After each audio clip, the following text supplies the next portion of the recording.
this is Zak Mir with the US Chartbreakers here at Zak's Traders Cafe for Thursday, the 7th of August. Starting off with the S&P, which is now back in a rising trend channel. You could argue exactly where the floor of the channel is. It could be as near as 63.50 level, but we're going for the conservative look, which would be just near the 50-day line, currently 61.60. Looking for further progress now, given the end-of-day close above the top of the gap there. So it's a gap close buy signal through 63.20, above 63.30. Rather, we're looking for progress within that rising trend channel. Best case at the moment, I suppose, is that we get up to the top of that channel there at 6,600 by the end of this month, although that looks a little bit ambitious given the latest chip tariff news. But 6,600 in focus there at the top of that channel, at least while we're above 63.30. On the downside, not expect anything lower than the price channel floor and recent support since July, at least, around 6,200. Moving on to the Nasdaq 100, and here you can see that we've also managed to close that gap. In fact, we closed that gap a couple of sessions ago at around the 23,200 level. Above 23,200, look at the top of the channel, they're heading for 24,000, and look at that by the end of this month. On the downside, the floor of the channel, recent support is around 22,600. Worst case at the moment is we need to test that 50-day line there at 22,400. RSI in a good place, just near the 60 level. We've already had a couple of bounces above RSI 60, so this does look like a market which is perhaps even more keen than the S&P, heading towards new highs. Moving on to the stocks, and Astera is the first one on the list. Here we've broken above the top of the rising trend channel there for the shares. That was around the 100 and around the $160 level, 161, once that sort of area, and looking for this market to push higher towards the upper parallel of that rising trend channel from December. That's heading for as high as $230. We're looking for that by the end of this month as a best case scenario target, while we're above yesterday's support at the $160 level.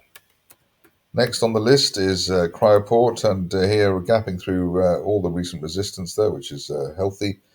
We've got $9 as the resistance, basically, that the market managed to deliver.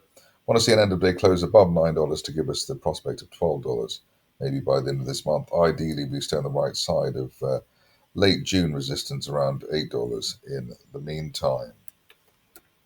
Next up is Claritev, and here you can see that we've got a rising trend channel. That's been in place since December. Top of the channel, they're heading for $65. We're looking for that by the end of this month, while we're above recent broken resistance around $45. Worst case scenario is that we've got to head to the floor of the channel there at $40 in the meantime, but ideally we stay on the right side of 45.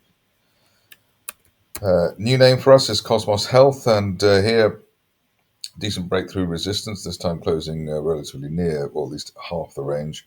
The top of the channel there at $1.50, $1.05 rather, and above that, looking for $1.50 by the end of this month, which is basically 1 year resistance for the shares. You can see the 50 and 200-day lines both rising now and heading towards a golden cross, hopefully, well before this month is over. Moving on to eHealth, and here we've had a bear trap gap reversal from below the September support there, around $3.50, and above the recent resistance around $4.50, looking for the top of that falling trend channel, and the 200-day moving average around $6.30. Hopefully that will happen sometime during the month of August. Next up is Grocery Outlet, and here you can see that we've gapped through resistance again. The level in question around $17.80, above that looking for up to $23 or $24, hopefully by the end of next month, and hoping for that maybe sooner rather than later, given the strength of the gap and the shares closing near the high yesterday. Another new name is on its way, and it is Holley, and or Holley. Here we've got a break of the 200-day moving average. That was around $2.50. Above that, looking for the top of the channel and the top of the recent range post February range, around $3. Hopefully that'll happen well before the end of this month. But the key here is that we've actually got a decent turning point after that unfilled gap to the upside that we had in May, second gap to the upside, and looking for further progress this time, perhaps better than the last time. The next stock is Myriad Genetics, and here, obviously, we've been gapping down all the way, but it does look as though we might be changing our tune. Rising 50-day line, unfilled gap off the lows, and looking for a minimum here around $6.40. If we can break through that, then we could actually have some decent upside towards $10 and the 200-day moving average by the end of next month. The key here is holding above that rising 50-day line there at $4. Around the $4.780 level, in fact. Moving on to a stock which presumably everyone's heard of, which is Uber Technologies. Here, it's been a decent run for the stock, rising trend channel there.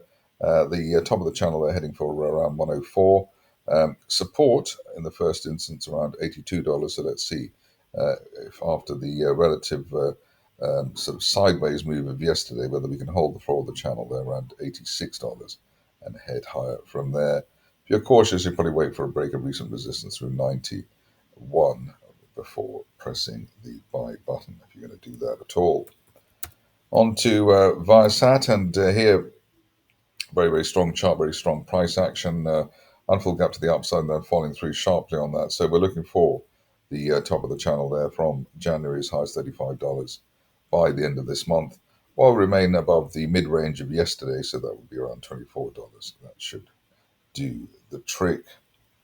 Finishing off with Zeta Global, and here we've got through the 200-day line, a falling 200-day line, which is even more impressive.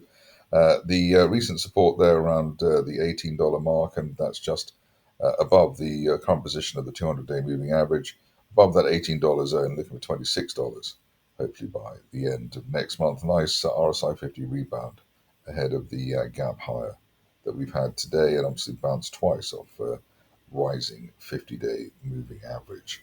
That's it for me today. More updates tomorrow.